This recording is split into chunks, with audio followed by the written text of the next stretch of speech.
Hello everyone, welcome to Group Sadda. This is Bharat Sattar, Faculty for Science and Technology and also Environmental Studies. Friends, మన అందరికి తెలిసిన విషయమే APPSC నుంచి ఈ మధ్య కాలంలో అఫ్ కోర్స్ మనకి గవర్నమెంట్ దగ్గర నుంచి ఈ మధ్య కాలంలో ఒక ఇండికేషన్ అనేది వచ్చింది క్లియర్గా. ఓకే, సో న్యూస్ పేపర్స్లో ఒక వార్త అనేది మనకి సర్క్యులేట్ అవుతుంది క్లియర్గా మనం చూసినట్టయితే. అదేంటంటే క్లియర్గా మనకి ఫారెస్ట్ డిపార్ట్మెంట్లో కొన్ని పోస్టుల గురించి న్యూస్ పేపర్స్లో ఇండికేట్ చేయడం జరిగింది.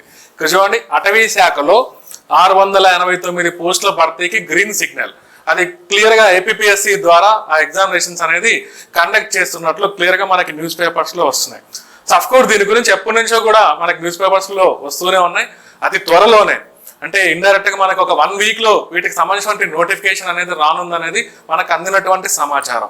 ఇక్కడ చూడండి ఫ్రెండ్స్, క్లియర్గా మనకి ఈ వాళ్ళు ఇచ్చినటువంటి 689 పోస్టులు మనకు చూస్తే అందులో ఎప్పుడు రెగ్యులర్గానే ఈ ఫారెస్ట్ ఎఫ్ఆర్ఓ పోస్టులు అనేది ఇస్తూ ఉంటారు. అవి దాదాపుగా మనకి 37 పోస్టులు ఉన్నాయి. అదేవిధంగా ఫారెస్ట్ డిపార్ట్మెంట్లోనే ఫారెస్ట్ సెక్షన్ ఆఫీసర్ అనేది మన క్లియర్గా మనకి ఒక 70 పోస్టులు ఉన్నాయి. ఫారెస్ట్ బీట్ ఆఫీసర్ అనేది దాదాపుగా 175 పోస్టులు ఉన్నాయి. అసిస్టెంట్ బీట్ ఆఫీసర్ అనేది 375 పోస్టులు ఉన్నాయి. అదేవిధంగా దానేదార్ అనేటువంటి 10 పోస్టులు, టెక్నికల్ అసిస్టెంట్స్ 12, జూనియర్ అసిస్టెంట్లు దాదాపుగా 10 పోస్టులు, ఇవన్నీ కలిపి 689 పోస్టులు అనేది డైరెక్ట్ రిక్రూట్మెంట్ పద్ధతి ద్వారా ఏపీపీఎస్ అనేది త్వరలో మనకి నోటిఫికేషన్ అనేది ఇవ్వనున్నట్టు క్లియర్గా మనకి న్యూస్ పేపర్లో తెలుస్తుంది. ఓకే, సో ఇది ఈ వార్త అనేది చాలా రోజుల నుంచి మనకి సర్క్యులేట్ అవుతుంది. అఫ్ కోర్స్ మనకి కపుల్ ఆఫ్ డేస్ లో నియర్లీ మనకు ఒక 4-5 రోజుల్లో దీనికి సంబంధించిన నోటిఫికేషన్ అనేది మనం చూడనున్నాం అనేది క్లియర్గా మనం అర్థం చేసుకోవచ్చు. ఎనీహౌ ఫ్రెండ్స్, మనకి గ్రూప్స్ అడ్డా తరపున ప్రత్యేకంగా మనకి ఇక్కడ ఉన్నటువంటి ఈ పార్ట్ లో ఉన్నటువంటి ఒకసారి మనం చూస్తే ఈ forest beat officer at the same time assistant beat officer, ఈ రెండు అంటే దాదాపుగా 175 పోస్టులు, అవి అంటే నియర్లీ 375 పోస్టులు, అంటే దాదాపుగా 550 పోస్టులు అనేది మెజారిటీగా ఈ పోస్టులే ఉన్నాయి. సో మనకి గ్రూప్స్ అడ్డా తరపున ప్రత్యేకంగా ఈ పోస్టులను టార్గెట్ చేసి మనకి ఆన్లైన్ క్లాసెస్ అనేది మీకు ప్రొవైడ్ చేయడం జరుగుతుంది. ఓకే, చాలా మంది సో ఈ క్లాసెస్ కోసం వెయిట్ చేస్తున్నారు. క్లియర్గా చాలా మంది ఆల్రెడీ దీని కోసం సెర్చ్ చేస్తూ ఉంటారు. ఎనీహౌ నేనే స్వయంగా దీనికి సంబంధించిన సైన్స్ పార్ట్ అనేది మీకు నేను క్లియర్గా క్లాసెస్ డిజైన్ చేసి అది మీకు క్లాసెస్ రూపంలో మీకు వీడియోస్ రూపంలో ప్రొవైడ్ చేయడం జరుగుతుంది యాప్లో ప్రత్యేకంగా. ఓకే, ఎనీహౌ మనకున్నటువంటి సిలబస్ను ఒకసారి మనం చూస్తే గతంలో నిర్వహించినటువంటి ఎగ్జామినేషన్ని బట్టి ఒకసారి అప్పుడున్నటువంటి నోటిఫికేషన్ ని బట్టి మనం ఒకసారి సిలబస్ ని మనం చూసినట్లయితే అందులో కొంతవరకు మనకి మ్యాథమెటిక్స్ ఉంది, సైన్స్ పార్ట్ ఉంది, అదేవిధంగా జనరల్ స్టడీస్ పార్ట్ ఉంది అనేది మనం క్లియర్గా మనం చూడొచ్చు. ఇక్కడ చూడండి ఫ్రెండ్స్ క్లియర్గా. ఓకే, ఎనీహౌ మనకి ఇది నేను ఒక మెయిన్స్ ఎగ్జామినేషన్ ని క్లియర్గా ఇక్కడ క్రైటీరియా కిందకి మనం తీసుకున్నాం. ఓకే, ఇక్కడ మనకి క్లియర్గా మెయిన్స్ ఎగ్జామినేషన్ ని ఇక్కడ మనం క్రైటీరియా కిందకి మనం తీసుకున్నాం. ఇక్కడ చూడండి, ఇక్కడ ఫస్ట్ మెయిన్స్ ఎగ్జామినేషన్ లో మనం చూస్తే క్వాలిఫైయింగ్ టెస్ట్ అనేది ఒకటి ఉంది. సో అది మనకి క్లియర్గా ఒక ఎస్ఏ రైటింగ్, అంటే మన దగ్గర రైటింగ్ స్కిల్ ఎలా ఉన్నాయని చెక్ చేయడానికి ఇది క్లియర్గా పెడుతున్నారు. అఫ్ కోర్స్ ఇలాంటివి మనకి గ్రూప్ 1 లాంటి ఎగ్జామినేషన్స్ లో మనం చూస్తూ ఉంటాం. ఎనీగా ఇక్కడ చూడండి, ఒక 50 మార్కులకు సంబంధించి ఒక క్వశ్చన్ అనేది మీకు ప్రొవైడ్ చేయడం జరుగుతుంది. అది కూడా మనకి క్వాలిఫైయింగ్ టెస్ట్ అంటున్నారు. అంటే అది క్రైటీరియా కిందకి తీసుకోవాలి. సర్టైన్ మార్క్స్ కనుక మీరు క్రాస్ అయినట్లయితే ఖచ్చితంగా మీరు నెక్స్ట్ ఈ పార్ట్స్ ని బేస్ చేసుకొని మీకు అక్కడ హైయెస్ట్ మార్క్స్ కనుక సాధించినట్లయితే మీకు జాబ్ ఇవ్వడం జరుగుతుంది. బేసికల్ గా క్లియర్ గా ఇక్కడ రాస్తుంది, ఇది కేవలం క్వాలిఫైయింగ్ మార్క్స్ అంటున్నారు, క్వాలిఫైయింగ్ టెస్ట్ అంటున్నారు. అది మీ ఇష్టం, ఇంగ్లీష్ లో రాయొచ్చు, తెలుగులో రాయొచ్చు, లేదా ఉర్దూలో రాయొచ్చు. ఆ ఎస్ఏ అనేది వ్యాస రూపంలో ఎస్ఏ అంటున్నాం, అదే వ్యాసం అని మనం చెప్పుకోవచ్చు తెలుగులో. జనరల్ గా మనకి 10th క్లాస్ స్టాండర్డ్ లో ఇది ఉంటాయని మనం చెప్పుకోవచ్చు. ఒక 10th క్లాస్ ఇంటర్మీడియట్ స్టాండర్డ్ లో ఇవి ఉంటాయని మనం చెప్పుకోవచ్చు. నెక్స్ట్ ఇక్కడ చూడండి, నెక్స్ట్ ఇది క్వాలిఫైయింగ్ టెస్ట్ అంటున్నాం. తర్వాత మీరు చూస్తే 100 మార్క్స్ ఇక్కడ క్లియర్ గా మనకు కనిపిస్తుంది. సో ఆబ్జెక్టివ్ టైప్, ఇక్కడేమో డిస్క్రిప్టివ్ టైప్ ఎస్ఏ కాబట్టి డిస్క్రిప్టివ్ టైప్ అంటున్నాం. ఇక్కడ objective type general studies and mental ability, అదేవిధంగా general science and general mathematics. ఇక్కడ ఒక బ్రాకెట్ లో ఒక పదం ఇండికేట్ చేశారు, ఎస్ఎస్సి స్టాండర్డ్ అంటున్నారు. జనరల్ గా వీళ్ళు ఇక్కడ ఈ పదం ఇండికేట్ చేశారు, కానీ మామూలుగానే మనం గ్రూప్ 1 గ్రూప్ 2 ఎగ్జామినేషన్ ప్రిపేర్ అయ్యేటప్పుడు కూడా ప్రిలిమినరీ ఎగ్జామినేషన్స్ లో జనరల్ గా 6th నుంచి 10th వరకు ఎన్సీఆర్టీ బేస్డ్ టాపిక్స్ ని బేస్ చేసుకొని ఆబ్జెక్టివ్ క్వశ్చన్స్ అనేది డిజైన్ చేస్తుంటారు. వాళ్ళైనా ఎన్సీఆర్టీ బుక్స్ చదవాల్సిందే. ఒక గ్రూప్ 1 చదివేవాడైనా, సివిల్స్ ప్రిపేర్ అయ్యాడైనా, గ్రూప్ 2 ప్రిపేర్ అయ్యాడా, గ్రూప్ 2 ప్రిపేర్ అయ్యే వాళ్ళైనా కూడా ఖచ్చితంగా ఎన్సీఆర్టీ బుక్స్ అనేది 6th నుంచి 10th వరకు ప్రతి ఒక్కరు చదివి ఉండాల్సిందే బేసికల్ గా. ఇదిగో కాకపోతే ఇక్కడ ఇండికేషన్ ఇచ్చాడు, ఇది క్వశ్చన్స్ అనేది ఎస్ఎస్టీ స్టాండర్డ్ లో ఉంటాయని మనం చెప్పుకోవచ్చు. సో ఎవరైనా బుక్స్ ఫాలో అవుతారు. క్వశ్చన్ స్టాండర్డ్ అనేది డిఫరెన్స్ ఉంటుంది. గ్రూప్ 1 ఒకలాగా ఉంటుంది, యూపీఎస్సీలో ఒకలాగా ఉంటుంది, గ్రూప్ 2లో ఒకలాగా ఉంటుంది. అలాగే దీని స్టాండర్డ్ వచ్చేసి ఒక 10వ తరగతి స్టూడెంట్కి ఉండాల్సిన నాలెడ్జ్ ఎంత ఉండాలో అంతే ఇక్కడ ఉండాలనేది మనకు క్లియర్ గా ఇండికేట్ చేస్తున్నారు ఫ్రెండ్స్, క్లియర్లీ. ఓకే, ఎనీహో ఇక్కడ మనకి ఎస్ఎస్సి స్టాండర్డ్ అంటున్నాం, ఇక్కడ మాత్రమే అవార్డు ఇచ్చారు general science and general mathematics. అంటే మనకి ఇండైరెక్ట్ గా 10th క్లాస్ మ్యాథ్స్ అనేది ఇక్కడ కీ రోల్ ప్లే చేస్తుంది. అదే విధంగా 10th క్లాస్ వరకు మనం నేర్చుకున్నటువంటి సైన్స్ టాపిక్స్ అనేది కొంతవరకు మనకి ఇంటర్మీడియట్ లో ఉన్నటువంటి కొన్ని టాపిక్స్ అనేది ఇక్కడ యూజ్ అవుతాయని మనం చెప్పుకోవచ్చు ఇండైరెక్ట్ గా. సో వాళ్ళు ఇచ్చిన సిలబస్ ని మనం అబ్జర్వ్ చేస్తే క్లియర్ గా మనకి ఒక ఇంటర్మీడియట్ వరకు మనకి జనరల్ గా బైపీసీ చదివిన వాళ్ళకి ఇక్కడ ఆ టాపిక్స్ అనేది కొంతవరకు ఈజీగా ఉంటాయని మనం చెప్పుకోవచ్చు. ఎందుకంటే బయాలజీ బుక్స్ ని బేస్ చేసుకొని చాలా వరకు సిలబస్ అనేది ఇక్కడ మనకు ఉంటుంది క్లియర్ గా. ఇక్కడ చూడండి ఫ్రెండ్స్, ఎనీహౌ నేను ఈ పార్ట్ లో ప్రత్యేకంగా ఈ జనరల్ సైన్స్ పార్ట్ అనేది మీకు క్లాసెస్ అనేది డిజైన్ చేసి నేను ప్రొవైడ్ చేయడం జరుగుతుంది. దాంతో పాటు వేరే మ్యాథ్స్ ఫ్యాకల్టీ మీకు ప్రత్యేకంగా ఈ జనరల్ మ్యాథమెటిక్స్ ని కూడా డిజైన్ చేసి మీ క్లాసెస్ అనేది ప్రొవైడ్ చేయడం జరుగుతుంది. ఓకే, నా పార్ట్ వరకు మనం చూస్తే ప్రత్యేకంగా ఈ జనరల్ సైన్స్ పార్ట్ లో ఏమి ఇచ్చారనేది ఇక్కడ ఒకసారి అబ్జర్వ్ చేయాలి ఫ్రెండ్స్. ఎనీగా మనకి సాధారణంగానే ఈ జనరల్ పేపర్ 1 లో మనకు చూస్తే జనరల్ స్టడీస్, మెంటల్ ఎబిలిటీ ఇదంతా ఎక్కడ ఉంటుందంటే గ్రూప్స్ కి ప్రిపేర్ అయ్యే వాళ్ళు ఇవన్నీ జనరల్ గా మనం చూస్తూ ఉంటాం. Current affairs, history, geography, polity, అదేవిధంగా కొంతవరకు ఎన్విరాన్మెంటల్ ఇష్యూస్, మెంటల్ ఎబిలిటీ గురించి జనరల్ సైన్స్ ఫస్ట్ లోనే ఉంది క్లియర్ గా.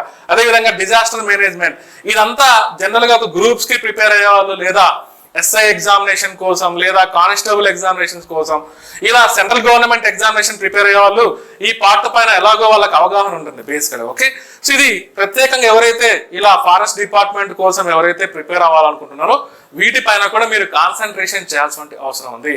సో ఎలాగో గ్రూప్స్ ప్రిపేర్ అయ్యాలనుకోండి వీటిపైన ఖచ్చితంగా అవగాహన ఉంటుంది అనేది మీరు గమనించాలి. సో నెక్స్ట్ చూడండి, ఇక్కడ మనకు కావాల్సింది ఏంటంటే ఈ పార్ట్. సో ఇందులో మనకి ప్రత్యేకంగా చూడండి, సో మనకి ఇక్కడ చూస్తే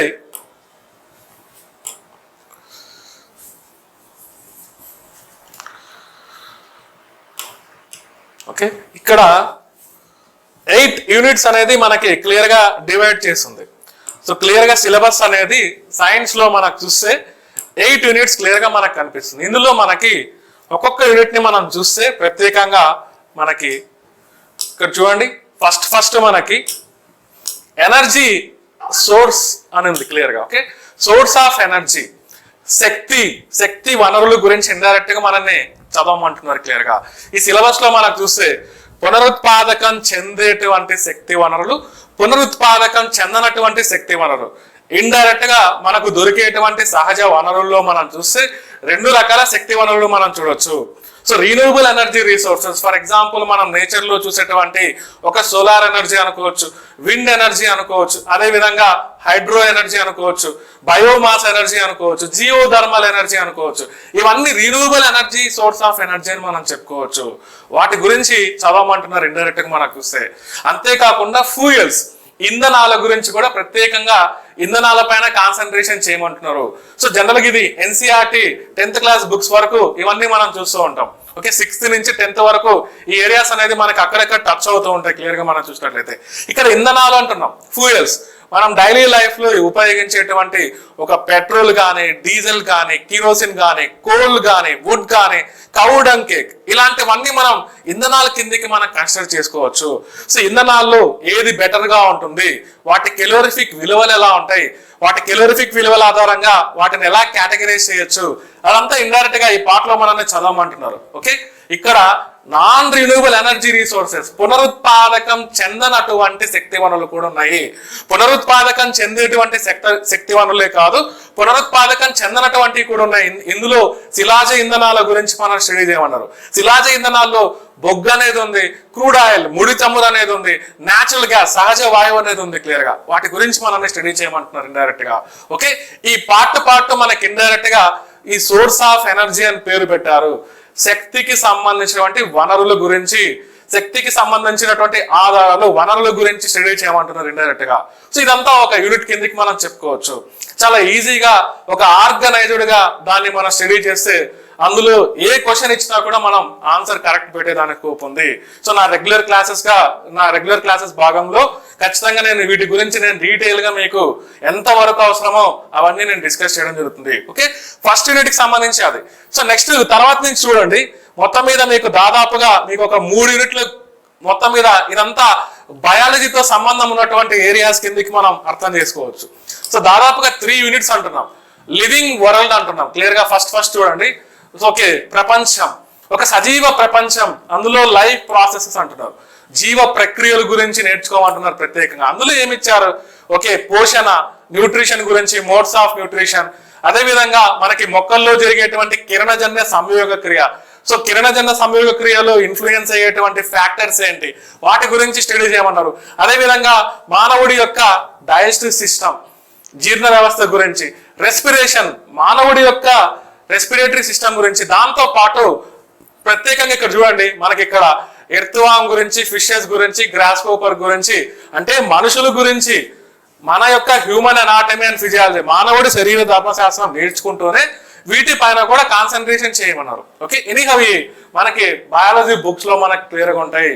6th నుంచి 10th వరకు బయాలజీ బుక్స్ లో వీటి గురించి ఉంటాయి. ఈవెన్ ఇంటర్మీడియట్ ఎన్సీఆర్టీ బుక్స్ లో కానీ, అదే విధంగా మనకి ఎన్సీఆర్టీ అంటే 11th 12th అని మనం చెప్పాలి, లేదా తెలుగు అకాడమీకి సంబంధించినటువంటి మనకి ఇంటర్మీడియట్ బుక్స్ లో జువాలజీ బుక్స్, బాటనీ బుక్స్ అనేది, జంతు శాస్త్రం బాటనీ బుక్స్ అనేది ప్రత్యేకంగా ఇక్కడ పనికొస్తాయని మనం చెప్పుకోవచ్చు. వృక్ష శాస్త్రం, అదే విధంగా జంతు శాస్త్రం బుక్స్ అనేది ఆ 2 ఇక్కడ యూజ్ అవుతాయని మనం చెప్పుకోవచ్చు. ఇదంతా ఇండైరెక్ట్ గా మన బాడీలో ఉండేటువంటి కొన్ని సిస్టమ్స్ గురించి తెలుసుకుంటూ దాంతో పాటు ఈ జీవుల గురించి కూడా అధ్యయనం చేయమన్నారు. ఓకే, వానపాము గురించి, చేపల గురించి, మిడతల గురించి ఇండైరెక్ట్ గా గ్రాస్ హోపర్ అంటున్నాం ప్రత్యేకంగా. సో అదే విధంగా చూడండి ఇక్కడ మొత్తం మీద మనకి శ్వాసక్రియ వ్యవస్థ, జీర్ణ వ్యవస్థ గురించి ఈ ఏరియా అంతా ఎక్కువగా ఫోకస్ చేస్తున్నారు. సో అందులో న్యూట్రిషన్, పోషణ కూడా ఉందని మనం చెప్పుకోవచ్చు. ప్యూర్లీ ఒక బయాలజీ రిలేటెడ్ టాపిక్ అని మనం చెప్పుకోవచ్చు. ఇదంతా బయాలజీ అని మనం చెప్పుకోవచ్చు ఇండైరెక్ట్ గా. ఓకే, అది 2nd యూనిట్ కిందకి. ఇంకా 3rd యూనిట్ చూడండి, ఇది కూడా మళ్ళీ బయాలజీనే, ట్రాన్స్పోర్టేషన్, ఎక్స్క్రీషన్. ఓకే, మన బాడీలో జనరల్ గా ఇక్కడ మళ్ళీ ఫస్ట్ మనం హ్యూమన్ బాడీనే ఇమాజిన్ చేసుకుంటాం. సో మన బాడీలో పదార్థాలు అనేది ఒక ప్రాంతం నుంచి ఇంకొక ప్రాంతంలోకి మూవ్ అవ్వాలంటే అదంతా రక్తం ద్వారా మనకి బ్లడ్ వెజల్స్ లో మూవ్ అవుతూ ఉంటాయి, ఒక ప్రాంతం నుంచి ఇంకొక ప్రాంతంలోకి సరఫరా అవుతుంటాయి. సో వాటికి సంబంధించి కార్డియో వాస్కులర్ సిస్టమ్, రక్త ప్రసరణ వ్యవస్థ, మన శరీరంలో ఏ విధంగా అది పనిచేస్తుందో ఇక్కడ అడిగారు క్లియర్ గా మనం చూస్తే. అదే విధంగా ఎక్స్క్రీషన్, ఓకే, విసర్జన గురించి చదవమంటున్నారు. విసర్జన వ్యవస్థ మానవుడికి చదవమంటున్నారు. సిమిలర్లీ మళ్ళీ ఇక్కడ లాస్ట్ లో క్లియర్ గా మనం చూడండి, అమీబా గురించి, ఎర్త్వామ్స్ గురించి కూడా ఒకసారి చూడమంటున్నారు ఇండైరెక్ట్ గా. అమీబాలో ఏముంటుందండి, అమీబా అనేది ఒక ఏకకణ జీవి. ఓకే, సో దానికంటూ అసలు అది టిష్యూ లెవెలే కాదు, ఒక సెల్యులార్ లెవెల్ అని మనం చెప్పుకోవచ్చు. అది కేవలం దాంట్లో ఉండేది ఒక ఏకకణ జీవి, యూనిసెల్యులార్ ఆర్గానిజమ్స్ అని మనం చెప్పుకోవచ్చు. ప్రత్యేకంగా దాంట్లో మనకి డిఫ్యూజన్ ద్వారా, విసరణ ద్వారా పదార్థాలు అనేది లోపలికి మూవ్ అవుతుంటాయి, లోపల నుంచి బయటికి మూవ్ అవుతుంటాయి, బయట నుంచి లోపలికి వస్తూ ఉంటాయి. ఆస్మాసిస్ ద్వారా ఇలాంటివి జరుగుతూ ఉంటాయని మనం చెప్పుకోవచ్చు. ఓకే, ఎనీహౌ వాటి గురించి మనకు క్లియర్ గా ఈ పార్ట్ లో ఈ అమీబా గురించి మనం చూసేటప్పుడు చూడాలి. అలాగే ఎర్త్వామ్ ఇక్కడ కూడా ఇచ్చారు. ఓకే, ఎర్త్వామ్ అంటున్నాం క్లియర్ గా. వానపాముల గురించి ఇక్కడ స్టడీ చేయమంటున్నారు. అంటే ఇండైరెక్ట్ గా మన హ్యూమన్ బాడీతో పాటు ఇక్కడ మనం చూస్తే ఎర్త్వామ్ యొక్క ఎనాటమీ, ఫిజియాలజీ కూడా చదవమంటున్నారు ఇండైరెక్ట్ గా. సో ఎనీహౌ ఇదంతా మనకి ఇంటర్మీడియట్ బుక్స్ లో ఉంటుందని మనం చెప్పుకోవచ్చు. ఓకే, ఇక్కడ చూడండి, ఇక్కడ మొత్తం మీద మనకి అదే ఉంది క్లియర్ గా. సో లాస్ట్ లో మనకి మళ్ళీ నర్వస్ సిస్టమ్, నాడీ వ్యవస్థ గురించి కూడా కొంత చదవమని మనల్ని క్లియర్ గా అడుగుతున్నారు. Clear. Okay, coordination, control and coordination, అదే విధంగా మన బాడీలో హార్మోన్స్, అంతఃస్రావ వ్యవస్థ అనేది మన బాడీలో ఒకటి పని చేస్తుంది. సో ఎండోక్రైన్ సిస్టమ్, సో మన బాడీని బ్యాలెన్స్ చేసేదానికి క్లియర్ గా ఒకటి నర్వస్ సిస్టమ్ అనేది ఒకటి ఉంది మెయిన్. మన బాడీలో కోఆర్డినేషన్, ఇంటిగ్రేషన్ జరుగుతుందంటే ఇండైరెక్ట్ గా మన బాడీ పార్ట్స్ లో మనకి నర్వస్ సిస్టమ్ అనేది ఒకటి పని చేస్తుంది. అదే విధంగా మన బాడీలో హార్మోన్స్ ప్రొడ్యూస్ అవుతూ ఉంటాయి. వాటిని కెమికల్ మెసెంజర్స్ అని మనం చెప్పుకోవచ్చు. ఇలా హార్మోన్స్ ని ప్రొడ్యూస్ చేసేటువంటి ప్రత్యేకమైనటువంటి అవయవ వ్యవస్థనే అంతఃస్రావ్య వ్యవస్థ అని మనం చెప్పుకోవచ్చు. వాటి గురించి కూడా ఒకసారి హార్మోన్స్ ఇన్ హ్యూమన్స్ అనేది మనకు ప్రత్యేకంగా అడుగుతున్నారు క్లియర్ గా. సో నర్వస్ సిస్టమ్ గురించి చదవమన్నారు, అదేవిధంగా ఎండోక్రైన్ సిస్టమ్ గురించి కూడా. సో నాడీ వ్యవస్థ గురించి, అంతఃస్రావ్య వ్యవస్థ గురించి ఈ పార్ట్ లో మనకు చదవమన్నారు. ఇండైరెక్ట్ గా ఈ పార్ట్ అంతా మనకి. సో మొత్తం మీద చూడండి, ఇక్కడ అంతా వాళ్ళు ఏం కవర్ చేస్తున్నారు అంటే మొత్తం మీద హ్యూమన్ ఎనాటమీ, ఫిజియాలజీ, మానవుడి శరీర ధర్మశాస్త్రాన్ని చూస్తూనే, అదే కాకుండా కింద ఉన్నటువంటి కొన్ని జీవులు మనతో పాటు మనకి సో క్లాసిఫికేషన్ వర్గీకరణలో ఉన్నటువంటి కొన్ని జీవుల్ని గురించి ఇక్కడ స్టడీ చేయమంటారు. ఓకే, అన్ని జీవులు కాదు, వాళ్ళు ఇచ్చినవి. ఫర్ ఎగ్జాంపుల్ ఇక్కడ మనకి ఇక్కడ కొన్ని అడిగారు. సో ఎర్త్ వామ్స్ అంటున్నారు, ఫిషెస్ అంటున్నారు, గ్రాస్ కూపర్ అంటున్నారు, హ్యూమన్ అంటున్నారు. సిమిలర్లీ ఇక్కడ కూడా చూడండి, అమీబా అంటున్నాడు, ఎర్త్ వామ్ అంటున్నాడు క్లియర్ గా. సో వాళ్ళు పేర్లు ఏవైతే మెన్షన్ చేశారో వాటి పైన కాన్సన్ట్రేషన్ చేస్తే సరిపోతుంది. ఈ థర్డ్ యూనిట్ కూడా బయాలజీ అని మనం చెప్పుకోవచ్చు.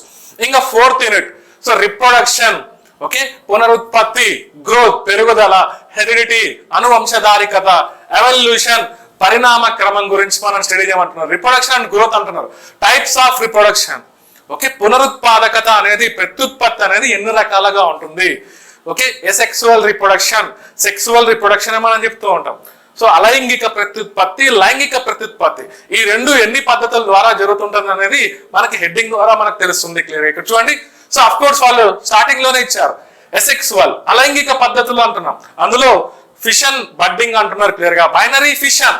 ఓకే, దాన్నే ద్విధా విచ్చిత్తి, లోయర్ అనిమల్స్ లో ప్రత్యేకంగా మనకి ఒక బ్యాక్టీరియాలో మనకు చూస్తే ఈ బైనరీ ఫిషన్ ద్వారా ఆ బ్యాక్టీరియా అనేది డివైడ్ అవుతుంటుంది. సో వాటి గురించి ఏమేమి చదవాలో వాళ్ళే పేర్లతో సహా క్లియర్ గా ఇక్కడ మెన్షన్ చేశారు ఫ్రెండ్స్. ఓకే, ఎనీహౌ ఇందులో మనకి ప్రత్యేకంగా కొంత జెనెటిక్స్ పార్ట్, జన్యు శాస్త్రం గురించి కూడా ఈ ఏరియాలో మనకు కొంత ఇక్కడ నుంచి మనకు ఉందని మనం చెప్పుకోవచ్చు. సో హెరిడిటీ అండ్ ఎవల్యూషన్ అంటున్నాం. సో ఇండైరెక్ట్ గా జన్యు శాస్త్రం గురించి మనం చూస్తూనే పరిణామ క్రమం, జీవ పరిణామ క్రమం అనేది ఏ విధంగా ఉంది.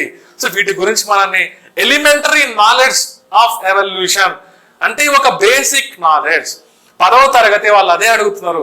ఎస్ఎస్సి స్టాండర్డ్ లో ఎలాంటి క్వశ్చన్స్ ను మనం చూస్తామో అక్కడి వరకే మనం చదువుకుంటే సరిపోతుంది. సో మరి నీట్ ఎగ్జామినేషన్, అదే విధంగా నీట్ కంటే ఇంకా హైయర్ ఎగ్జామినేషన్స్ ఏమైనా ఉంటే వాటికి ప్రిపేర్ అయ్యే రేంజ్ లో మనం ఇక్కడ ప్రిపేర్ అయ్యాల్సిన అవసరం లేదు. ఒక 10th క్లాస్ ఎగ్జామినేషన్ మనం ఆబ్జెక్టివ్ క్వశ్చన్స్ లో రాస్తున్నామని ముందుగానే మన మైండ్ అనేది సెట్ చేసుకొని సో దీన్ని ప్రిపేర్ అయినట్లయితే సరిపోతుంది ఫ్రెండ్స్ క్లియర్లీ. ఓకే, ఎనీగా 4th యూనిట్ అది. ఇక్కడ వరకు మనకి క్లియర్ గా మనకి బయాలజీ అనేది మనం చూస్తున్నాం. ఓకే, 2, 3, 4 ఈ 3 పార్ట్స్ లో కంప్లీట్ గా హ్యూమన్ ఎనాటమీ అండ్ ఫిజియాలజీ, మానవుడి శరీర ధర్మశాస్త్రాన్ని కవర్ చేయడంతో పాటు ఇంకా కొన్ని ఇంపార్టెంట్ ఏరియాస్ అనేది వాళ్ళు మెన్షన్ చేస్తూ వచ్చారు. తర్వాత న్యాచురల్ రీసోర్సెస్, ఓకే, ప్రకృతిలో దొరికేటువంటి సహజ వనరులు. అందులో ప్రత్యేకంగా వాళ్ళు ఏం కాన్సన్ట్రేషన్ చేయమంటున్నారు? మెటల్స్, నాన్ మెటల్స్, లోహాలు మరియు అలోహాలు. సో వాటికి సంబంధించినటువంటి ముడి పదార్థాలు, సో ఓడ్స్ అంటున్నాం, వాటికి సంబంధించినటువంటి ఖనిజాలు. సో ఇండైరెక్ట్ గా మెటలర్జీ గురించి మనల్ని స్టడీ చేయమంటున్నారు. Enrichment of odds, extraction of the metal from the odds. అంటే ఇండైరెక్ట్ ఇక్కడ అంతా మనకి ఇదంతా కొంత కెమిస్ట్రీ పార్ట్ అని మనం చెప్పుకోవచ్చు. చూడండి, ఇక్కడ అలాయ్స్, మిశ్రమ లోహాలు అంటున్నారు, కాంపోనెంట్స్ అంటున్నారు, properties and uses of steel. Steel అనేది కూడా ఒక మిశ్రమ లోహం. స్టీల్ ఎలా తయారవుతుందంటే సో ఐరన్ కి గనక మనం కార్బన్ ని గనక అటాచ్ చేస్తే, కార్బన్ ఐరన్ రెండు కలిపి గనక మనం ఏదైనా ఒక పదార్థం తయారు చేస్తే దాన్ని ఇండైరెక్ట్ గా స్టీల్ అంటున్నాం. ఓకే, ఒక్కొక్కసారి స్టెయిన్లెస్ స్టీల్ అనే పదం మనం వాడుతూ ఉంటాం. మన వాచ్ కింద స్టెయిన్లెస్ స్టీల్ అని రాసి ఉంటుంది. అక్కడ ఏమవుతుంది? ఐరన్ తో పాటు క్రోమియం అనేది యాడ్ చేస్తారు, నికెల్ అనేది యాడ్ చేస్తారు. ప్రధానంగా ఈ 3 పదార్థాలు ఉంటాయి.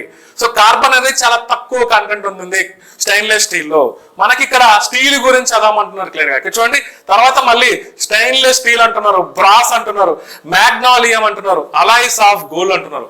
ఇండైరెక్ట్ గా మిశ్రమ లోహాల గురించి మనల్ని స్టడీ చేయమంటున్నారు.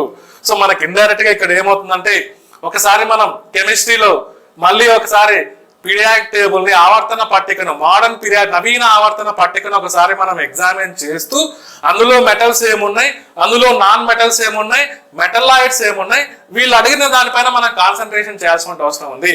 వీళ్ళు ఏమేమి మెన్షన్ చేశారో ఆ ప్రాపర్టీస్ పైన. పీరియాడిక్ ప్రాపర్టీస్ కొన్ని ఉంటాయి ప్రత్యేకంగా.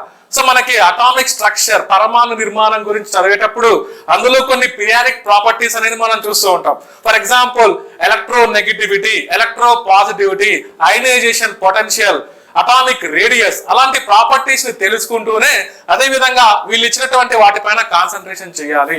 సో ఫస్ట్ కెమిస్ట్రీలో ఉన్న కొంత బేసిక్స్ అనేది మనం ఇక్కడ చూడాలి. ఇక్కడ చూడండి, ప్రత్యేకంగా మనకి ఇక్కడ ఇచ్చారు ప్రాపర్టీస్. సో మనకి మెటల్స్ గురించి, నాన్ మెటల్స్ గురించి మనం ఎక్కువగా వాటి ఇంపార్టెన్స్, అదే విధంగా ప్రాపర్టీస్ పైన కాన్సన్ట్రేషన్ చేయాలి. సో వీటి గురించి తెలుసుకోవాలంటే మనకి ఫస్ట్ పీరియాడిక్ ప్రాపర్టీస్ మనం చూడాలి. 10th క్లాస్ బుక్స్ లో ఉంటాయి. అటామిక్ స్ట్రక్చర్ లో కొంతవరకు ఈ పీరియాడిక్ ప్రాపర్టీస్ అనేది ఉంటాయి. వాటి గురించి తెలుసుకున్న తర్వాత వాటి యొక్క భౌతికమైన ఫిజికల్ ప్రాపర్టీస్, కెమికల్ ప్రాపర్టీస్ అనేది మనం చూడాలి. సో ప్రత్యేకంగా ఇక్కడ కొంతవరకు మనకి బాగా కెమిస్ట్రీ టచ్ అవుతుంది అనేది మనకు క్లియర్ గా తెలుస్తుంది. అదే విధంగా 6th యూనిట్ కార్బన్ కాంపౌండ్స్ అంటున్నారు, కర్బన పదార్థాలు. సో మనకి క్లియర్ గా మనకి periodic table, modern periodic table మనం చూస్తే నవీన ఆవర్తన పట్టికలో మనం ప్రత్యేకంగా మనం అబ్జర్వ్ చేస్తే దాదాపుగా 118 మూలకాలు మనం చూస్తాం. 118 మూలకాల్లో దాదాపుగా 94 మెటల్స్ అనేది ఉంటాయి. దాదాపుగా 17 నాన్ మెటల్స్ అనేది ఉంటాయి. 7 మెటలాయిడ్స్, ఓకే, 94 లోహాలు, 17 అలోహాలు, అదే విధంగా 7 అర్ధలోహాలు అనేది మనకు క్లియర్ గా పీరియాడిక్ టేబుల్లో ఇండికేట్ చేసి ఉంటాయి. అందులో ప్రత్యేకంగా 6వ స్థానంలో ఇక్కడ మనకి క్లియర్ గా అటామిక్ నెంబర్ 6 అనేది మనం చూస్తే అది కార్బన్ అనేది మనం చూడొచ్చు. ఈ కార్బన్ కి సంబంధించి ప్రత్యేకంగా మనకి స్కూల్ బుక్స్ లో కానీ, ఇంటర్మీడియట్ బుక్స్ లో కానీ ఆర్గానిక్ కెమిస్ట్రీ అనేది మనం చూస్తాం. కర్బన రసాయనిక శాస్త్రం, కార్బన్ కాంపౌండ్స్ గురించి కొంత బేసిక్ సమాచారం ఇక్కడ చదవమని మనం అడుగుతున్నారు. కార్బన్ కాంపౌండ్స్, సో కార్బన్ ని మనం డివైడ్ చేస్తే కార్బన్ యొక్క లభ్యతని బేస్ చేసుకొని ప్యూర్ ఫామ్ లో దొరుకుతూ ఉంటుంది నేచర్ లో. కార్బన్ ప్యూర్ ఫామ్ అంటున్నాం అంటే వేటితో కంబైన్ అవ్వకూడదు. ఫ్రీ స్టేట్ లో ఉన్నటువంటి కార్బన్ అని మనం చెప్పుకోవచ్చు. అందులో మనకి ఫ్రీ స్టేట్ లో ఉన్నటువంటి కార్బన్ అంటే ఒక డైమండ్, గ్రాఫైట్, బక్మినిస్టర్, ఫుల్లరైన్, ఇలాంటివన్నీ ఫ్రీ స్టేట్ లో ఉన్నటువంటి కార్బన్ అని మనం చెప్పుకోవచ్చు. ఈవెన్ కోల్, బొగ్గు కూడా కార్బన్ యొక్క అలోట్రోప్స్ అని మనం చెప్పుకోవచ్చు. అలా కాకుండా కార్బన్ అనేది కంబైన్డ్ ఫామ్ లో ఉంటుంది. కార్బన్ అనేది వేరే వాటితో రసాయనిక బంధాల్లో ఇన్వాల్వ్ అయి ఉంటే వాటిని కంబైన్డ్ ఫార్మ్స్ అనొచ్చు. అందులో ఇనార్గానిక్ ఫార్మ్స్ లో ఉండొచ్చు, ఆర్గానిక్ ఫార్మ్స్ లో ఉండొచ్చు ప్రత్యేకంగా. సో ఆర్గానిక్ ఫార్మ్స్ లో అంటే ఇండైరెక్ట్ గా ఒక ఆల్కహాల్స్, ఆల్డిహైడ్స్, కీటోన్స్. సో అదే విధంగా ఇంకా న్యూట్రియంట్స్ మనం చూస్తే ప్రోటీన్స్, కార్బోహైడ్రేట్స్, ఫ్యాట్స్, ఇవన్నీ కార్బన్ కాంపౌండ్స్ అని మనం చెప్పుకోవచ్చు. ఓకే, ఇలా కార్బన్ కాంపౌండ్స్ అంటే ఫస్ట్ ఒకసారి మనం అవగాహన ఏర్పరచుకోవాలి. సో కార్బన్ గురించి ఒక బేసిక్ సమాచారం మనం తెలుసుకుంటూనే వాళ్ళు అడిగిన దానిపైన కాన్సన్ట్రేషన్ చేయాలి. ఫంక్షనల్ గ్రూప్స్, ఓకే, మనకి ఫంక్షనల్ గ్రూప్స్ అనేది మనం ఇండికేట్ చేస్తూ ఉంటాం. జనరల్ గా ఆర్గానిక్ కెమిస్ట్రీలో మనకి OH అనేది ఉంటే ఆల్కహాల్ అని, CHO అని ఉంటే ఆల్డిహైడ్ అని, CO అనేది ఉంటే కీటోన్స్ అని, అదే విధంగా COOH అని ఉంటే కార్బాక్సిలిక్ యాసిడ్ అని, COR ఉంటే ఎస్టర్స్ అని, ఇలా మనం ఫంక్షనల్ గ్రూప్స్ ని ఇండికేట్ చేస్తుంటాం. వాటి గురించి మనకి ఇక్కడ చూడండి, ఓన్లీ ఆక్సిజన్ కంటైనింగ్. ఇప్పుడు నేను అన్నిటి ఆక్సిజన్ ఉన్నాయి. ఫర్ ఎగ్జాంపుల్ ఆల్కహాల్స్, దాని ఫంక్షనల్ గ్రూప్ అనేది OH అనేది మనం ఇండికేట్ చేస్తుంటాం. OH అనేది చివరిలో ఉంటుంది. ఒక హైడ్రోకార్బన్ చైర్ కి చివరిలో OH ఉంటే వాటిని ఆల్కహాల్ అని మనం చెప్పొచ్చు. For example methanol, CH3OH, ethanol, CH3CH2OH, అదే విధంగా ప్రొపనాల్, బ్యూటనాల్, పెంటనాల్, హెక్సనాల్, ఇలాంటివన్నీ ఆల్కహాల్స్ అని మనం చెప్పుకోవచ్చు. ఇక్కడ చూడండి, preparation, properties and uses. Okay, మళ్ళీ preparation methods, properties in uses of formaldehyde, acetone, acetic acid, అంటే వీటిపైన ఫోకస్ చేయమన్నట్టు ఇండైరెక్ట్ గా. ఓకే, ఒక ఆల్కహాల్స్ గురించి, ఫార్మాల్డిహైడ్ గురించి. ఫార్మాల్డిహైడ్ అంటే మనకు క్లియర్ గా HCHO అని మనం చెప్పొచ్చు. HCHO, ఓకే, దాన్నే మనం ఫార్మాల్డిహైడ్ అని మనం చెప్పుకోవచ్చు కెమిస్ట్రీలో. దాని మాలిక్యులర్ ఫార్ములా అంటున్నాం క్లియర్లీ. ఇక్కడ చూడండి, యూజెస్ ఆఫ్ ఫార్మాల్డిహైడ్, ఎసిటోన్, అదే విధంగా acetic acid, CH3COOH, acetic acid అని మనం చెప్తాం. దానికి సంబంధించినటువంటి ప్రాపర్టీస్, ప్రిపరేషన్ మెథడ్స్, దాని ఉపయోగాలు, ఇవన్నీ మనల్ని స్టడీ చేయమంటున్నారు. Some common synthetic polymers, soaps, detergents. Okay, soaps, detergents, వాటి మధ్య డిఫరెన్స్ ఏంటో మనం క్లియర్ గా మనం చూడాలి. సో ఒక డిటర్జెంట్ ఎలా పనిచేస్తుంది, సోప్ ఎలా పనిచేస్తుంది, డిటర్జెంట్ దేనితో తయారైంటుంది, సోప్ అనేది దేనితో తయారైంటుంది, ఇదంతా మనం ఇందులో మనం పరిశీలించాల్సిన అవసరం ఉంది ఫ్రెండ్స్. ఓకే, చూడండి, మనకి 5వ యూనిట్ 6వ యూనిట్ అనేది క్లియర్ గా ఇవి కెమిస్ట్రీ అని మనకి అర్థమైపోతుంది బేసికల్ గా. ఓకే, ఎనీహౌ ఇక్కడ మనకి నెక్స్ట్ మనకు చూస్తే 8వ యూనిట్ లో మనకి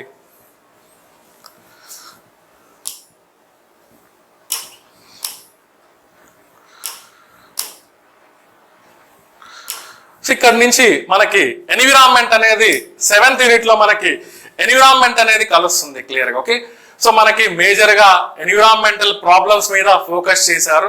కొంత ఎన్విరాన్మెంటల్ ప్రాబ్లమ్స్ అంటే ఏం లేదు, పర్యావరణ కాలుష్యం గురించి స్టడీ చేయమన్నారు. ఇక్కడ చూడండి, causes and prevention and control of the environmental problems, land, water, air, noise pollution and accumulation of waste materials అంటున్నారు. ఇండైరెక్ట్ గా పార్ట్ మనకు పర్యావరణ కాలుష్యాన్ని ఇండికేట్ చేస్తుందని మనం చెప్పుకోవచ్చు. ఎయిర్ పొల్యూషన్, ఎయిర్ పొల్యూటెంట్స్ ఎన్ని రకాలుగా ఉంటాయి, ప్రైమరీ పొల్యూటెంట్స్ అంటే ఏంటి, సెకండరీ పొల్యూటెంట్స్ అంటే ఏంటి, గ్యాసియస్ పొల్యూటెంట్స్ అంటే ఏంటి, సాలిడ్ టైప్ పొల్యూటెంట్స్ అంటే ఏంటి, ఎయిర్ పొల్యూటెంట్స్ మన మీద ఎలాంటి ఎఫెక్ట్ చూపిస్తాయి, ఇవన్నీ మనం చూడాలి. వాటర్ పొల్యూషన్, వాటర్ పొల్యూషన్ ని మెజర్ చేయడానికి యూజ్ చేసేటువంటి parameters, very very simple things like biological oxygen demand, chemical oxygen demand, dissolved oxygen, అలాంటివన్నీ మనం ఇందులో మనం చూడాల్సిన అవసరం ఉంది. ఇదంతా మనకి చూడండి, ఇదంతా క్లియర్ గా మనకి ఎన్విరాన్మెంట్ కి సంబంధించి మనకు అర్థమవుతుంది. ఇదే విధంగా ఈకో సిస్టమ్, ఆవరణ వ్యవస్థల గురించి కూడా కొంత బేసిక్ నాలెడ్జ్ నేర్చుకోమని చెప్తున్నారు. ఎనీహౌ ఇదంతా మనకి ఇక్కడి వరకు యాసిడ్ రైన్ అనేటువంటి పార్ట్ వరకు మొత్తం పర్యావరణం గురించి కొంతవరకు మనం స్టడీ చేయాల్సిన అవసరం ఉంది. ఓకే, ఇంటర్మీడియట్ లో మనకి ఫస్ట్ ఇయర్ లోనే ఎన్విరాన్మెంటల్ కెమిస్ట్రీ అనేది మనకు ఉంటుంది, తెలుగు అకాడమీ బుక్స్ లో కూడా ఉంటుంది. పర్యావరణ రసాయన శాస్త్రం ఆ పార్ట్ అనేది ఇక్కడ యూజ్ అవుతుందని మనం చెప్పుకోవచ్చు ఫ్రెండ్స్. ఎనీహౌ ఈ పార్ట్ చాలా డీటెయిల్ గా నేను ఎక్స్ప్లెయిన్ చేయడం జరుగుతుంది. మీరు ఎక్కడ వచ్చినా కూడా క్వశ్చన్ అనేది మీరు మిస్ అవ్వరు ఖచ్చితంగా, అంత క్లియర్ గా మనం స్టడీ చేయడం జరుగుతుంది క్లియర్ గా. నెక్స్ట్ అండి ఇక్కడ మళ్ళీ కిందికి వచ్చేటప్పటికి ప్రత్యేకంగా మెడిసినల్ ప్లాంట్స్, ఓకే, ఔషధ గుణాలు ఉన్నటువంటి మొక్కలని వాళ్ళు కొన్ని పేర్లు ఇక్కడ మెన్షన్ చేశారు. వాటికి సంబంధించినటువంటి కొన్ని యూజెస్ ని మనం ఆ పేర్లకు సంబంధించినటువంటి యూజెస్, వాటి సైంటిఫిక్ నేమ్స్ ని మనం తెలుసుకుంటూ పోతే సరిపోతుంది. సో అందులో ఈ మొక్కల్లో ఏ పార్ట్ ని మనం యూజ్ చేస్తాం, దాని సైంటిఫిక్ నేమ్ ఏంటి, అది ఎక్కడెక్కడ మనకి యూజ్ అవుతుంది, అవన్నీ మనం ఇక్కడ ఇచ్చినటువంటి పేర్లను ఒక్కొక్క దాని గురించి మనం కొంతవరకు బేసిక్ గా స్టడీ చేస్తూ పోతే సరిపోతుంది ఫ్రెండ్స్ క్లియర్లీ. ఓకే, ఎనీగా ఇందులో మళ్ళీ కింది వచ్చేటప్పటికి ఇదంతా ఇండైరెక్ట్ గా మనం ఏమనొచ్చు అంటే ఫార్మకాగ్నసీ అని మనం చెప్పుకోవచ్చు. ఫార్మకాగ్నసీ అంటే ఇండైరెక్ట్ గా ఇలాంటి మొక్కలు, ఔషధ గుణాలు ఉన్నటువంటి మొక్కల గురించి మనం స్టడీ చేస్తుంటాం ప్రత్యేకంగా. ఇందులో కొన్ని వాళ్ళు ఇచ్చారు, సో ఖచ్చితంగా ఇన్ని పేర్లు ఇచ్చారంటే అందులో ఒక 3-4 క్వశ్చన్లు అనేది మీకు ఖచ్చితంగా వస్తాయని మనం చెప్పుకోవచ్చు. ఇదంతా ఫ్యాక్ట్స్, అదంతా మనం ఒక టేబులర్ ఫామ్ లో మనం గుర్తుపెట్టుకుంటే సరిపోతుంది ఫ్రెండ్స్ క్లియర్లీ. ఓకే, ఎనీగా ఇంకా లాస్ట్ వచ్చేటప్పటికి క్లియర్ గా ఇందులో మనకి లాస్ట్ లో యూనివర్స్, సో విశ్వం, so very very important general topic universe గురించి మనం స్టడీ చేయమన్నారు. సో యూనివర్స్ ఇది కొంతవరకు మనకి జాగ్రఫీ పార్ట్ లో ఉంటుంది, అదే విధంగా ఫిజిక్స్ పార్ట్ లో కూడా ఇది ఉంటుందని మనం చెప్పుకోవచ్చు.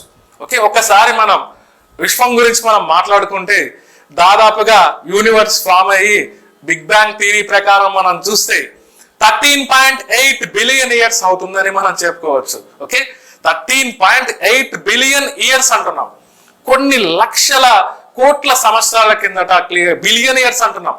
సో దీన్నే మనం బిగ్ బ్యాంగ్ థియరీ అంటున్నాం. ప్రత్యేకంగా యూనివర్స్ ఆవిర్భవించడానికి ఒక సిద్ధాంతం అనేది ఉంది.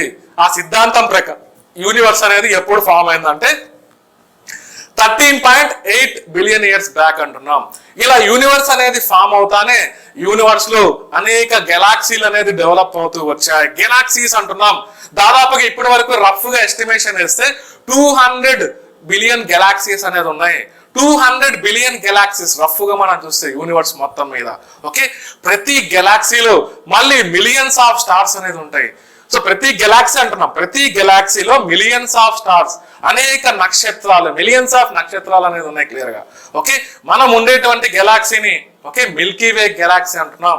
ఓకే, ఇలాంటి గెలాక్సీస్ అనేది డిఫరెంట్ షేప్స్ తో మనం చూస్తూ ఉంటాం. కొన్ని సర్క్యులర్ గా మనం చూస్తూ ఉంటాం, కొన్ని ఎలిప్టికల్ ఫామ్ లో మనం చూస్తుంటాం, కొన్ని దానిలకు అసలు షేప్ ఏ ఉండదు, ఇర్రెగ్యులర్ షేప్స్ లో మనం చూస్తుంటాం. ఎనీహౌ వాటి గురించి మనకి ఒక అవగాహన తెలుసుకోమన్నారు. ఇక్కడ చూడండి, మళ్ళీ గెలాక్సీలు, మళ్ళీ చాలా నక్షత్రాలు ఉంటాయి అంటున్నా. ఒక్కొక్క గెలాక్సీలో సమ్ మిలియన్స్ ఆఫ్ స్టార్స్ ఉంటాయి అంటున్నా. సో మనం కూడా మనకున్నటువంటి స్టార్ ఏంటంటే ఇండైరెక్ట్ గా మనం సన్ అని మనం చెప్పుకుంటూ ఉన్నాం క్లియర్ గా మనం చూస్తే. ఓకే, సో మన సన్ చుట్టూ ప్లానెట్స్ అనేది తిరుగుతూ ఉన్నాయి. దాదాపుగా 8 ప్లానెట్స్ మనం చూడొచ్చు. ఓకే, సో సన్ నుంచి మనకి మెర్క్యూరీ, సో బుధ గ్రహం, వీనస్, శుక్రుడు, అదే విధంగా భూమి, ఎర్త్ అంటున్నాం, మార్స్ అంటున్నాం, అంగారకుడు, మళ్ళీ మధ్యలో వచ్చేటప్పటికి ఒక గ్రహ శకలాలు అనేది ఉంటాయి, ఆస్ట్రాయిడ్ బెల్ట్ అనేది ఉంటుంది. తర్వాత జూపిటర్, మార్స్ కి జూపిటర్ కి మధ్యలో ఆస్ట్రాయిడ్ బెల్ట్ అనేది ఫామ్ అవుతుంది క్లియర్ గా మనం చూసినట్లయితే. జూపిటర్ గురుగ్రహం అంటున్నాం. తర్వాత సాట్రాన్, శనిగ్రహం అంటున్నాం. యురేనస్, నెప్ట్యూన్, క్లియర్ గా ఈ సోలార్ సిస్టమ్ అనేది ఫామ్ అయింది. సో ఇవన్నీ మనకి ఉన్నటువంటి సోలార్ సిస్టమ్ లో ఉన్నటువంటి ప్లానెట్స్. ఓకే, అదే కాకుండా మన సోలార్ సిస్టమ్లే కాకుండా మన సోలార్ సిస్టమ్ కంటే బయట కూడా కొన్ని ప్లానెట్స్ ఉంటాయి. మన సోలార్ సిస్టమ్ బయట ఉన్నటువంటి ప్లానెట్స్ ని ఎక్సో ప్లానెట్స్ అని మనం చెప్పుకోవచ్చు. వాటిపైన నిరంతరం మనిషి అన్వేషణ చేస్తూ ఉన్నారు క్లియర్ గా. ఈ రోజు మనం న్యూస్ లో మనం చూస్తూ ఉంటాం, మీరు కూడా న్యూస్ లో చూసి ఉంటారు. ఓకే, జేమ్స్ వెబ్ టెలిస్కోప్ అనేది మధ్యకాలంలో మానవుడు కనిపెట్టినటువంటి ఒక అద్భుతమైనటువంటి టెలిస్కోప్ అని మనం చెప్పుకోవచ్చు. అది యూనివర్స్ ని మొత్తం జూమ్ చేస్తూ ఉంటుంది. ఓకే, యూనివర్స్ ఆరిజిన్స్ ని ఫైండ్ చేస్తూ ఉంటుంది. సో అది అమెరికా వాడు, ప్రత్యేకంగా నాసా వాళ్ళు, అదేవిధంగా European space agency, Canadian space agency, వీళ్ళందరూ కలిపి జేమ్స్ వెబ్ టెలిస్కోప్ ని క్రియేట్ చేశారు. అదేవిధంగా హబుల్ టెలిస్కోప్. ఇవన్నీ వీటి పని ఏంటంటే యూనివర్స్ ని స్టడీ చేయడం. ఓకే, ఒక్కొక్కసారి యూనివర్స్ లో నక్షత్రాలు అనేది దాని లైఫ్ సైకిల్లో మనం చూస్తే దాని చివరిలో దాని లైఫ్ సైకిల్ అయ్యేటప్పుడు అవి కృష్ణ బిలాలుగా కన్వర్ట్ అయిపోతూ ఉంటాయి. బ్లాక్ హోల్స్ అంటున్నాం. అసలు ఏంటి బ్లాక్ హోల్స్ అంటే? సో అది ఎలా ఫామ్ అవుతుంది? So life cycle of star లో ఉండేటువంటి స్టేజెస్ ఏంటి, అవన్నీ మనకి ఇక్కడ ప్రత్యేకంగా మనం చూడాల్సిన అవసరం ఉంది friends. Okay, structure of the stars అంటున్నాం. ఇక్కడ ప్రత్యేకంగా చూడండి. So brief history of space exploration అంటున్నాం. Elementary ideas of about space crafts, different types of artificial satellites. Indirect గా ఇదంతా మనం ఒకసారి స్పేస్ టెక్నాలజీ అని అనుకోని యూనివర్సిటీ స్టడీ చేస్తా మనం ప్రిపేర్ అవుతే సరిపోతుంది ఫ్రెండ్స్. ఓకే, ఇందులో కొంతవరకు మనకి స్పేస్ టెక్నాలజీ అనేది మిక్స్ అయింది, కొంత ఫిజిక్స్ పార్ట్ లో నుంచి కొన్ని బేసిక్స్ అనేది మనం ఇక్కడ సేకరించి మనం చూసినట్లయితే సరిపోతుంది ఫ్రెండ్స్ క్లియర్లీ. ఓకే, ఇలా ఈ సిలబస్ అనేది చాలా యూనిక్ గా ప్రత్యేకంగా డిజైన్ చేశారు. ఒక ఫారెస్ట్ బీట్ ఆఫీసర్స్ లో మాత్రమే ఇలాంటి యూనిక్ సిలబస్ మనం చూస్తున్నాం. రిమైనింగ్ ఏపీపీఎస్సీ కండక్ట్ చేసేటువంటి గ్రూప్ 2 ప్యాటర్న్ లో చూసిన ఒక సిలబస్ ఉంది, గ్రూప్ 1 ప్యాటర్న్ లో చూసిన ఒక సిలబస్ ఉంది. బట్ ఇది మాత్రం ప్యూర్లీ సైంటిఫిక్ ఓరియంటెడ్ గా ఉంది. ఓకే, క్లియర్ గా సైన్స్ పైన ఎంత క్లారిటీ ఉంటే, ఎంత అవగాహన ఉంటే అంత బాగా ఈ సిలబస్ ని ఇంప్లిమెంటేషన్ చేయొచ్చు. చాలా మంచి స్కోర్ చేసేదానికి స్కోప్ ఉంది ఖచ్చితంగా. సో మనకి టైం చాలా ఉంది, ఇంకా నోటిఫికేషన్ రాలేదు. నోటిఫికేషన్ వచ్చిన తర్వాత కనీసం మీకు అట్లీస్ట్ ఒక 4 నెలల టైం అనేది ఉంటుంది. 4 నెలల నుంచి 6 నెలలు పడుతుంది క్లియర్ గా మెయిన్స్ ఎగ్జామినేషన్ జరిగేటప్పటికి. క్లియర్ గా మీరు ఈ సబ్జెక్ట్ పైన పట్టు సాధించవచ్చు ఫ్రెండ్స్. సో దీంతో పాటు మీరు మ్యాథ్స్ పైన కూడా మీరు కొంతవరకు గ్రిప్ సాధించినట్లయితే ఈ ఎగ్జామినేషన్ లో మీరు టాప్ స్కోర్ సాధించేదానికి స్కోప్ ఉంది క్లియర్ గా.